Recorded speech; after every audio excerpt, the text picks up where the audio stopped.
رزق حلال جو ہے وہ کیا ہے؟ سب سے بڑا کام ہے اور شاید سب سے بڑی ذمہ داری ہے رزق حلال کا کمانا۔ بہت سارے لوگ رزق حلال کمانے میں ناکام ہو جاتے ہیں، رزق حلال کمانے میں بہت سارے لوگ ناکام بھی ہو جاتے ہیں۔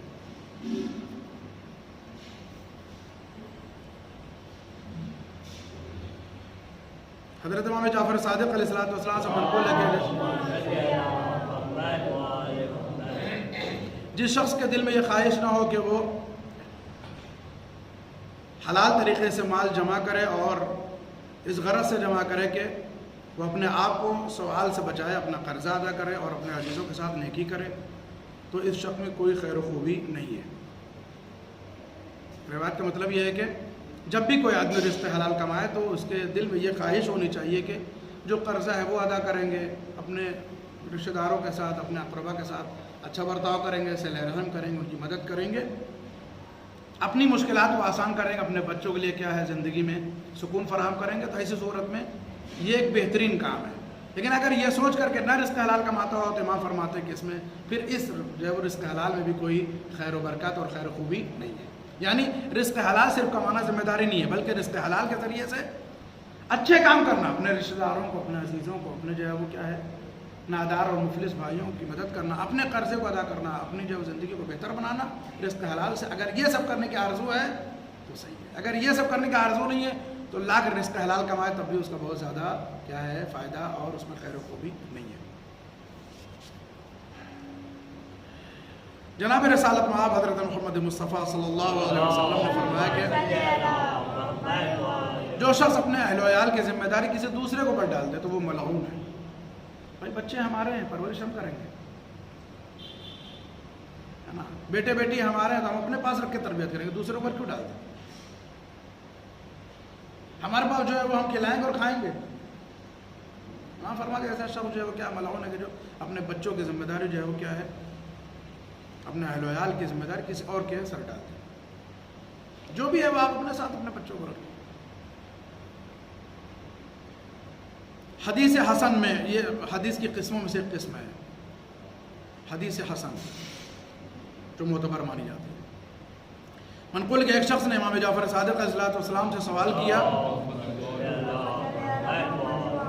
کہ مولا ہمارے دل میں یہ خواہش ہے کہ ہم دنیا کا مال جمع کر لیں، کیا یہ دنیا کی محبت ہے، یہ طلب دنیا ہے؟ یعنی اگر یہ خواہش ہے کہ دنیا جمع کر لیں، دنیا کی دولت کما لیں، تو کیا یہ واقعی دنیا کی محبت ہے؟ یہ جو ہے وہ خواہش ہے کہ جس کو مذموم اور جو ہے وہ خراب قرار دیا گیا ہے روایتوں میں اور اسلام کی نگاہ میں۔ امام نے فرمایا کہ یہ بتاؤ کہ یہ مال دنیا تمہیں کس لیے چاہیے؟ اس نے کہا مولا عمرہ کرنا ہے، زیارت کرنے جائیں گے، حج کو جائیں گے، بچوں کو جو ہے وہ کیا ہے کفالت بچوں کے لیے جو ہے وہ خرچ نکالیں گے، صلہ رحمی کریں گے، یعنی اپنے رشتہ داروں کو، اپنے اقربا کو کیا ہے اس مال سے، اس دنیا کی دولت سے مدد کریں گے، صدقہ و خیرات دیں گے۔ تو امام نے فرمایا پھر یہ دنیا طلبی کہاں ہے؟ یہ تو بہتر کام ہے۔ امام نے فرمایا دنیا طلبی نہیں، یہ پھر آخرت طلبی ہے۔ یہ جو دو تین روایتیں اب تک ہم لوگوں نے پڑھی ہیں ان میں سب سے زیادہ جو ہے وہ زور دیا گیا وہ یہی کہ دنیا کماؤ اور رزق حلال کماؤ، تو اس کے جو ہے وہ بات کیا ہے اور اس کے ساتھ ساتھ رشتہ داروں، اقربا، کچھ لوگ ضرورت مند ہیں وہاں تک کیا ہے وہ پہنچا، تب رزق حلال بھی کیا ہے واقعی رزق حلال ہے۔ یا یہ کہ دنیا بھی کمانا ہے لیکن نیت یہ ہے کہ جو ہے وہ صلہ رحم کریں گے، صدقات و خیرات دیں گے، لوگوں کی مدد کریں گے، محتاجوں کی جو ہے وہ کیا مفلسی دور کریں گے۔ تو امام فرماتے ہیں یہ دنیا کی طلب نہیں ہے، پھر یہ آخرت کی طلب ہے۔ فرق سمجھ رہے ہیں نا؟ یہ آخرت کی طلب ہے، یہ بہت بہترین کام ہے، یہ ہونا چاہیے۔ ایک آدمی دن رات محنت کرتا ہے یہ سوچ کے کہ یار ہمارے بھائی کا جو ہے وہ بچہ مثلا پڑھنے میں تیز ہے اور جو ہے وہ بھائی کے پاس آمدنی اتنی نہیں ہے کہ وہ پڑھا سکے، چلو ہم بجائے 8 گھنٹے کے 12 گھنٹے محنت کرتے ہیں، 4 گھنٹے کے جو ہے وہ ارننگ ہوگی، وہ انکم ہوگی، وہ اپنے بھائی کو دے دیں گے کہ وہ اپنے بچے کی جو ہے وہ تعلیم میں لگا سکیں۔ اس 4 گھنٹے کے روز کی ہماری کمائی کا پیسہ، اس سے بہتر کچھ اور نہیں ہو سکتا ہے۔ یہ پھر دنیا طلبی نہیں کہی جائے گی، یہ آخرت طلبی کہی جائے گی۔ سمجھ رہے ہیں نا؟ بات صاف ہے بالکل۔ ایک صلوات پڑھیے بر محمد اور آلہ۔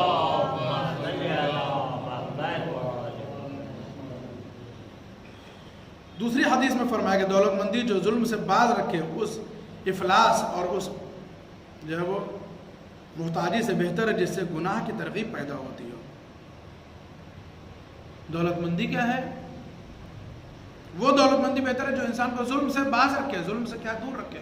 بہت سارے لوگ کیا ہے، پیسہ آ جاتا ہے تو پڑوسی کو کیا پریشان کرنا شروع کرتے تھے، ظلم کرنا شروع کرتے تھے پڑوسی کو۔ حدیث فرماتی ہے کہ پھر اس سے اچھا تھا کہ تم مفلس رہے ہوتے، مطلب یہ ہے کہ پیسہ آ گیا تو تم جو ظلم کرنے لگے، اس سے اچھا تھا کہ تم مفلس رہے ہوتے، پھر بلا وجہ جو ہے تم نے محنت کی تھی۔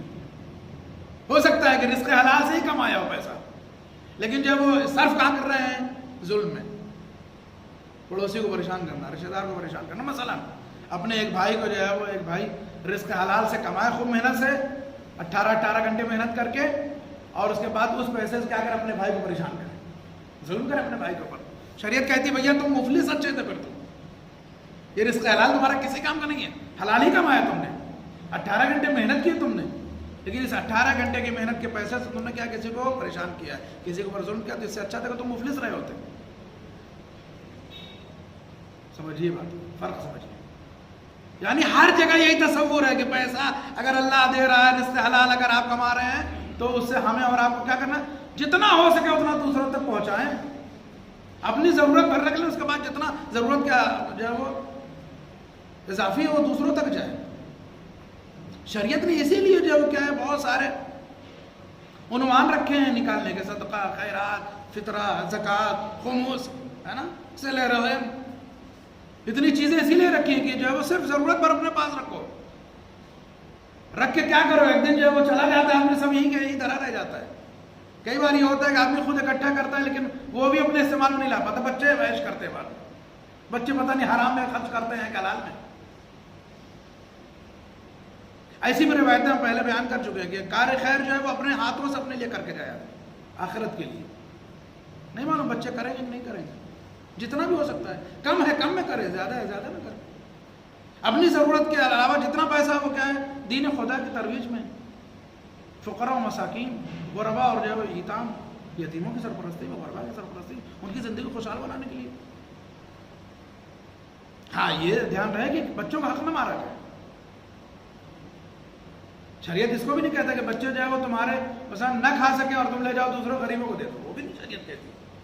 جو آپ کے اپنے بچوں کے اور اپنے جو ہے وہ خرچ سے زیادہ ہے وہ خرچ کرنے کے لیے شریعت کہتی ہے، ذخیرہ کرنے کو اجازت شریعت نہیں دیتی۔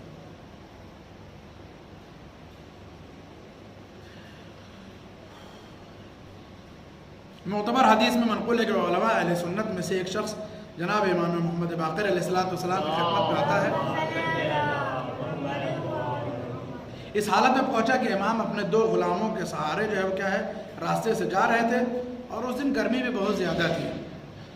اس سنی عالم نے اعتراضاً امام علیہ السلام کی خدمت میں عرض کیا کہ آپ بزرگان قریش میں سے ایک بہت باعمر آدمی ہیں، مسن آدمی ہیں، آپ کی عمر زیادہ ہے، یہ مناسب نہیں تھا کہ آپ ایسے وقت میں دنیا کی طلب میں گھر سے باہر نکلیں، آپ کی عمر زیادہ ہو گئی ہے، آپ ایسی حالت میں عمر زیادہ ہو گئی اور آپ 2 آدمیوں کے ساتھ جو ہے وہ گھر سے باہر نکلے ہیں دنیا کی طلب میں، آپ اپنے دولت خانے میں رہتے، آپ اپنے دولت سرا میں رہتے، اگر آپ کی اس حالت میں موت آ گئی کہ آپ باہر نکلیں دنیا طلب کرنے کے لیے، تو ایسی صورت میں کیا ہوگا؟ اس سنی عالم نے اعتراض کیا امام کے اوپر، 5 امام کے اوپر، کہ آپ ایسی حالت میں نکلے، آپ کی عمر زیادہ ہو گئی ہے، ضعیف ہو گئے ہیں آپ، پھر بھی 2 آدمی کے سارے 2 غلام کے سارے آپ باہر نکلے ہیں دنیا طلب کرنے کے لیے، ایسی حالت میں اگر آپ کو موت آ گئی تو کیا ہوگا؟ امام کا جواب سنیے، زبردست جواب۔ امام نے فرمایا کہ اگر جو ہے وہ اس حالت میں موت آ جائے جس سے بہتر موت نہیں ہو سکتی،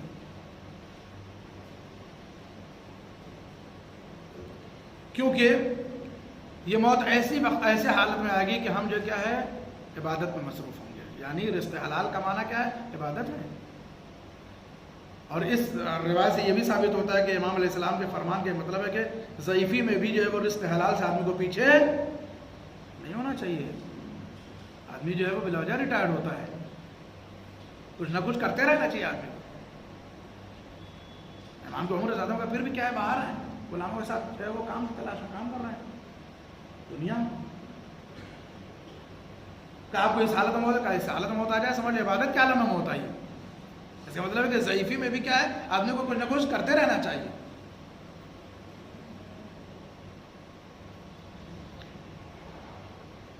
امام نے فرمایا کہ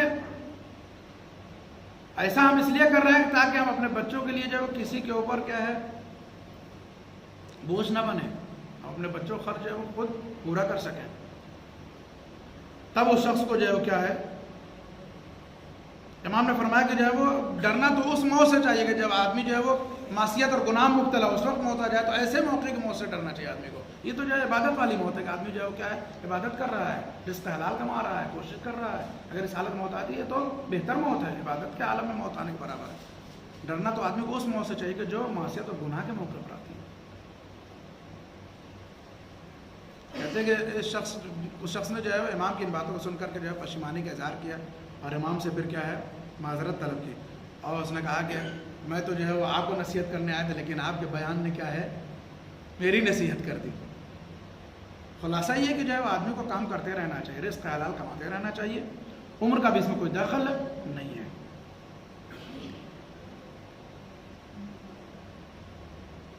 معتبر حدیث میں جناب امیر المومنین علی بن ابی طالب علیہ السلام سے منقول ہے کہ خدا تعالیٰ نے جناب داؤد علیہ السلام سے خطاب فرمایا کہ اگر تو اپنے ہاتھ سے محنت کرتا اور بیت المال کا مال نہ کھاتا تو بہت ہی نیک بندہ ہوتا. جناب داؤد کا حصہ جو ہے بیت المال سے آتا تھا. اللہ نے جناب داؤد کو جو ہے ایک دن خطاب کیا کہ داؤد کتنا اچھا ہوتا کہ تم محنت کر کے کھاتے، بیت المال سے تمہارا نہ آتا. کہتے ہیں کہ جناب داؤد علیہ السلام اس بات کو سن کر کے اللہ کی جو ہے وہ 40 دن تک جو ہے روتے رہے. بس اللہ تعالیٰ نے ان کے اس گریے کو سن کر کے ان کو ہنر دے دیا. وہ یہ کہ ان کے ہاتھوں سے اللہ نے کیا کیا، لوہے کو نرم ہونا جو ہے وہ کیا ہے سکھا دیا. لوہے کو حکم دے دیا کہ آپ جیسے ہی داؤد ہاتھ لگائیں گے نرم ہو جانا ہے. چنانچہ جب لوہے کو جو ہے یہ حکم ہو گیا کہ جیسے ہی ہمارے نبی ہمارا بندہ داؤد جو ہے وہ تمہیں ہاتھ لگائے تو نرم ہو جاتا. جناب داؤد نے کیا کیا، جب ہاتھ لگاتے تو نرم ہو جاتا لوہا. تو جناب داؤد ہاتھ سے ہی موڑ موڑ کے کیا ہے زرہ بناتے تھے. زرہ وہ لباس کے جو عرب میں یا وہ زمانے میں لوگ جو ہے وہ کیا ہے میدان جنگ میں پہن کے جاتے تاکہ نیزہ تیر اور تلوار سے جو ہے کیا ہے اپنے جسم بھی حفاظت کر سکے. تو جناب داؤد کو اللہ نے یہ پھر ہنر دے دیا کہ وہ لوہا موڑ دیتے تھے تو مڑ جاتا تھا، موڑ کر کے زرہ بناتے تھے. وہ جو ہے وہ اسلحہ جنگی، وہ لباس جنگی بناتے تھے اور ایک دن میں ایک زرہ بناتے تھے. جناب داؤد 360 دن میں 360 زرہ بناتے تھے. رزق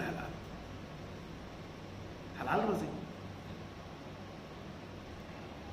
اور پھر جو ہے وہ اس زرہ کو بنا کر کے علیہ السلام آپ جو ہے وہ 1000 درہم میں فروخت کرتے تھے. 1000 درہم کا مطلب ہوا کہ مہینے کا 30,000 درہم اور جو ہے وہ سال کا 360,000 درہم. کتنا پیسہ جناب ہے نو کے پاس جو ہے وہ 3,60,000 درہم. کہتے کہ جو ہے وہ اتنی زرہ بنائی جناب داؤد نے کہ پھر زندگی میں وہ بیت المال کے محتاج نہ رہے.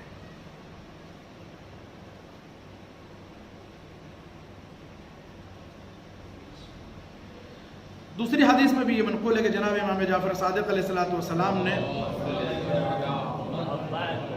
عمرو ابن مسلم کے بارے میں پوچھا. ایک شخص سے اس کے بارے میں پوچھا اپنے ساتھیوں سے، اپنے اصحاب سے امام نے کہ اس کا کیا حال ہے.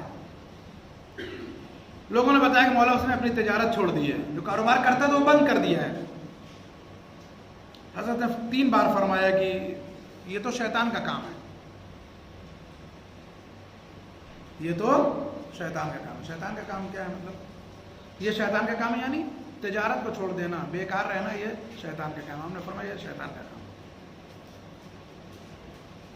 کاش ہمارے نوجوان اس چیز کو سمجھتے. اسی مختصر سے ابھی جو روایت پڑے گی اسی کو سمجھ لیتے. کہ امام نے پوچھا کہ وہ عمرو ابن مسلم کیا کر رہا ہے، تو لوگوں نے کہا اس نے اپنا کاروبار چھوڑ دیا، تجارت چھوڑ دی. امام نے فرمایا یہ تو شیطانوں کا کام ہے، یعنی تجارت نہ کرنا، محنت نہ کرنا شیطانوں کا کام ہے، بیکار بیٹھنا.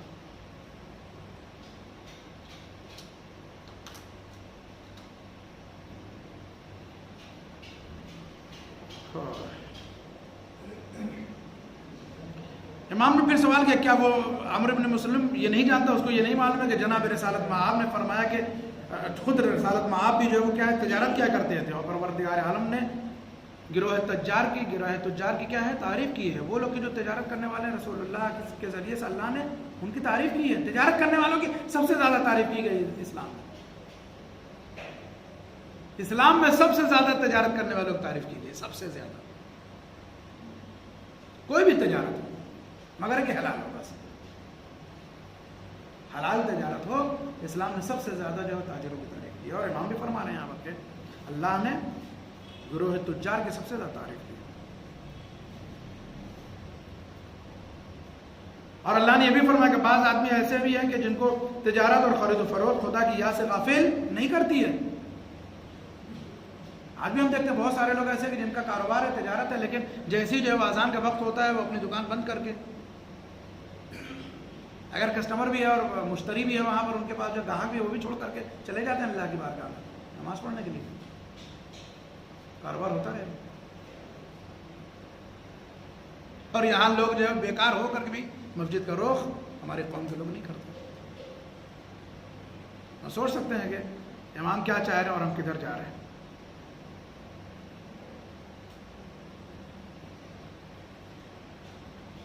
امام خود فرماتے ہیں کہ وہ لوگ کہ جن کو تجارت اور فروخت جو ہے خدا کی یاد سے غافل نہیں کرتی, اور جن کا یہ جو ہے وہ ذکر ہے کہ اور سوداگروں کا ایک گروہ تھا جو تجارت کیا کرتا تھا, مگر جب نماز سے وقت آتا تو نماز میں مشغول ہو جایا کرتا تھا. وہ گروہ تجارت کرتے تھے لیکن جیسے نماز وقت آتا تو چھوڑ کر کے نماز میں. آج آپ بھی چلے جائیے, جو لوگ گئے ہیں عرب ملکوں میں یا جو ہے وہ ایران وغیرہ میں, دیکھا انہوں نے دکان کھولی ہوئی چھوڑ کر کے آدمی چلا جاتا ہے نماز پڑھنے کے لیے. اس لیے اسے معلوم ہے کہ جتنی حیثیت جو ہے وہ کیا ہے تجارت کرنے کی, اس سے زیادہ حیثیت جو ہے وہ دین کی ہے. یہاں یہ کہ صاحب کام بھی نہیں کریں گے اور جو ہے وہ مسجد بھی نہیں آئیں گے. بہانے تو ہیں, بہانے تو ہزار ہیں. دین کے لیے جتنے بہانے ہمارے پاس ہیں کسی چیز کے لیے نہیں. دین کے لیے ہمارے پاس بہانے بہت ہیں. پھر امام نے فرمایا کہ ایسے تاجر ان لوگوں سے بدرجہ افضل اور بہتر ہیں کہ جو سوداگری نہ کرتے ہوں مگر نماز وقت پر ادا کرتے ہوں.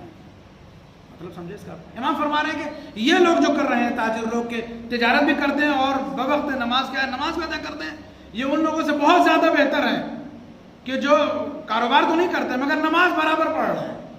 امام نے فرمایا کہ یہ تاجر ان سے بہتر ہے کہ جو تجارت بھی کر رہے ہیں نماز بھی پڑھ رہے ہیں. بولے ہوئے کہ نماز تھوڑی تاخیر سے بھی پڑھیں, اس کا مطلب یہ ہے. امام فرما رہے ہیں کہ وہ لوگ جو کچھ نہیں کر رہے ہیں مگر نماز اول وقت پڑھ رہے ہیں.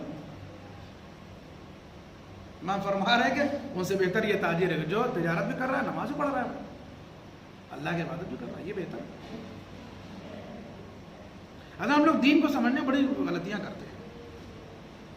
نہ دین یہ ہے کہ بالکل سے جو ہے وہ الگ ہو جائے ہر چیز سے, نہ یہ کہ جو ہے وہ بالکل بس مسجد کی محراب ہی پکڑ کے بیٹھ جائے. وقت ہے کہ نہیں, تمام ہو رہا ہے. پھر کسی دن عرض کریں گے کہ صرف مسجد میں بیٹھ جانے سے جو ہے وہ کیا ہے اللہ اس کو بھی نہیں پسند کرتا, امام اس کو بھی نہیں پسند کرتے. دن بھر مسجد بیٹھے ہیں اللہ اللہ کر رہے ہیں, پھر بقیہ کام کب کرو گے بھائی, یہ بھی منع ہے.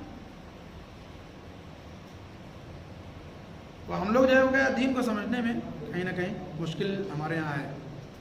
موثق حدیث میں منقول ہے کہ لوگوں نے حضرت کی خدمت میں ایک شخص کی نسبت جو ہے وہ عرض کیا کہ وہ یہ کہتا ہے کہ میں خانہ نشین رہوں گا, نمازیں پڑھوں گا, روزے رکھوں گا, خدا کی عبادتیں کرتا رہوں گا, میری روزی بھی کہیں نہ کہیں سے مجھے ضرور ہی مل جائے گی. حضرت نے فرمایا کہ جن 3 شخصوں کی دعا قبول نہیں ہوتی ہے ان میں سے ایک یہ بھی ہے. ایسا ایک شخص کہا کہ صاحب مجھے کچھ کرنے کی ضرورت نہیں ہے, میں اپنے گھر میں رہوں گا, صرف اللہ اللہ کروں گا, نمازیں پڑھوں گا, عبادتیں کروں گا, تلاوتیں کروں گا, اللہ مجھے روزی دے ہی دے گا کہیں نہ کہیں سے. امام نے فرمایا کہ 3 ایسے شخص ہیں, 3 طرح کے لوگ ہیں جن کی دعا کبھی قبول نہیں ہوتی. ان میں سے ایک شخص یہ بھی ہے جو یہ کہہ رہا ہے کہ صرف عبادتیں کریں گے. سمجھے آپ, دین صرف عبادتوں کا نام تھوڑی نہ ہے, دین محنت کا نام بھی ہے, دین سماج کا نام بھی ہے. دین جو ہے وہ کہتا ہے کہ سماج میں بھی رہو, معاشرے میں بھی رہو, دنیا میں بھی رہو اور دین میں بھی رہو, چھوٹنے نہ پائے کچھ بھی. ہاں البتہ جائز طریقے سے, حلال طریقے سے دین جتنا ہو سکتا ہے حاصل کرو, مگر خواہش یہی ہو, نیت یہی ہو کہ اس سے جو ہے وہ کیا ہے اپنے عزیزوں کو، اپنے رشتہ داروں کو، اپنے آس پاس کے لوگوں کی جو ہے وہ کیا ہے ضرورتوں کو پورا کریں گے، صدقہ و خیرات کار خیر کریں گے. بس وقت تمام ہوا میرے عزیزوں، صلوات پڑھیے اور محمد اور آل محمد.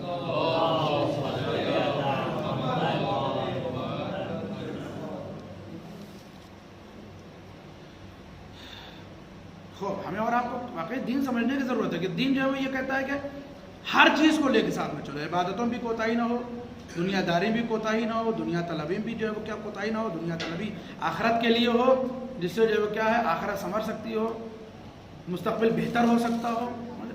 ان سب چیزوں کے لیے کیا ہے آدمی دنیا میں محنت کرے، دنیا میں مشقت کرے، تو یہ کیا ہے ایک بہتر کام ہے، بہترین کام ہے. اس سے بہترین کام کوئی نہیں ہو سکتا ہے.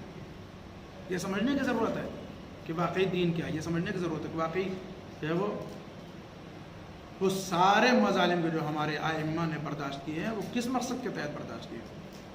ہماری ہدایت اور ارشادت کے لیے. ہدایت جو ہے وہ کیا ہے؟ صرف یہی نہیں کہ آدمی جو ہے وہ دین کی طرف جائے یا دین کی طرف آئے. ہدایت دنیا کی طرف بھی توجہ ہے. آدمی اگر جو ہے وہ دنیا سے غافل ہو گیا تو در حقیقت وہ دین سے بھی کیا غافل ہی ہے. اس لیے کہ دین و دنیا کہیں الگ الگ نہیں ہے.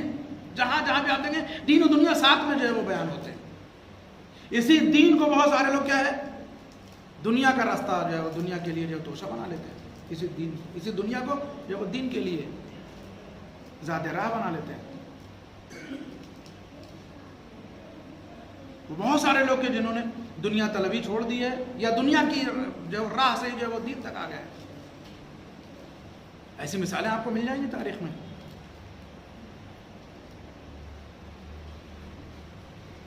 ایسے بہت سارے لوگ ہیں کہ جو سرکار سید الشہداء کے ساتھ جو ہے وہ آئے ہیں، جو بظاہر دنیا کے جو ہے وہ کیا ہے طلب میں تھے، لیکن جب انہیں سمجھ میں آ گیا کہ نہیں واقعی جو ہے وہ دنیا طلبی کیا ہے آخرت تک پہنچنا ہے،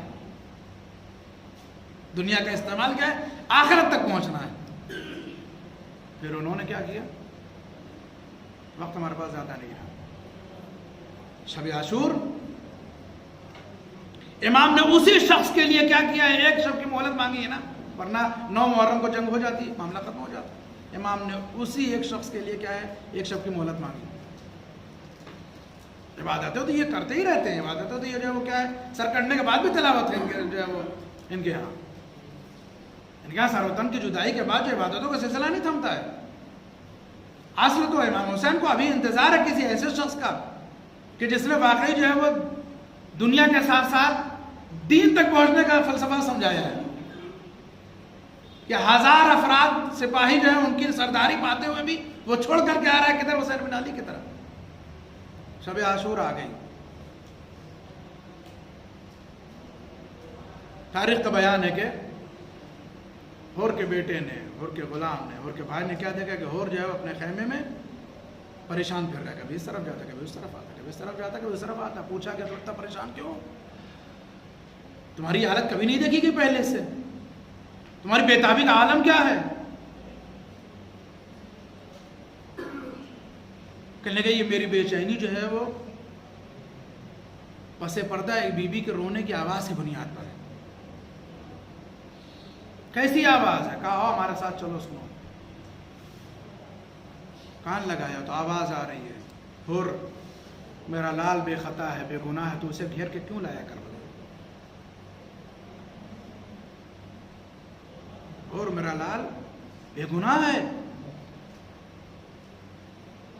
اور کے غلام نے، بھائی نے، بیٹے نے پوچھا پھر کیا ارادہ ہے؟ کہنے لگا میں اپنے آپ کو جنت اور جہنم کے درمیان پاتا ہوں، فیصلہ کیا کرنا ہے؟ کہا حسین کی طرف چلیں. حسین کی طرف چلیں گے.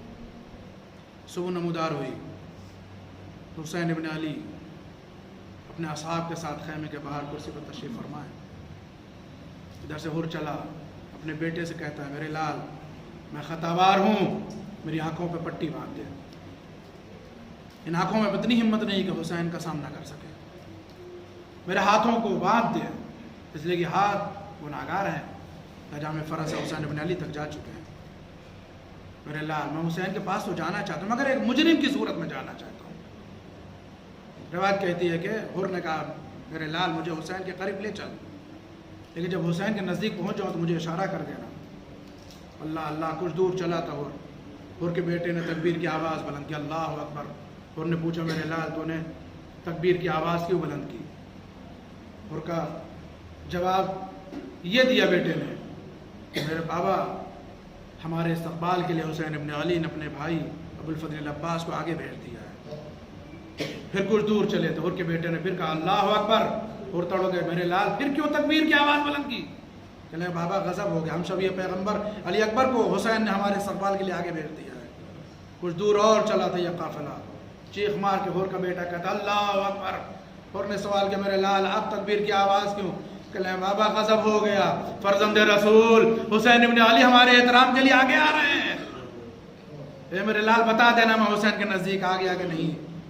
یہ کہا کہ بیٹے نے آواز دی میرے بابا آپ فرزند رسول حسین بن علی کے نزدیک آ گئے ہیں۔ راوی کہتا ہے حسین اپنی سر کو اپنی گردن کو حسین کے قدموں پہ گرا دیا۔ اے میرے مولا اور آقا، ارے کیا آپ مجھ سے راضی ہیں نہیں ہیں؟ اے حر ارے اٹھ جا، کیوں قدموں پہ گرا ہے؟ جواب دیتے اے مولا جب تک آپ معاف نہ کیجئے گا یہ سر آپ کے قدموں سے نہ اٹھے گا۔ لیجئے حسین نے یہ کہہ کر کے حسین نے جھک کر کے کلیجے سے لگا لیا، اٹھا کے کہتے اے حر تیری ماں نے کتنا بہترین نام تیرا رکھا تھا۔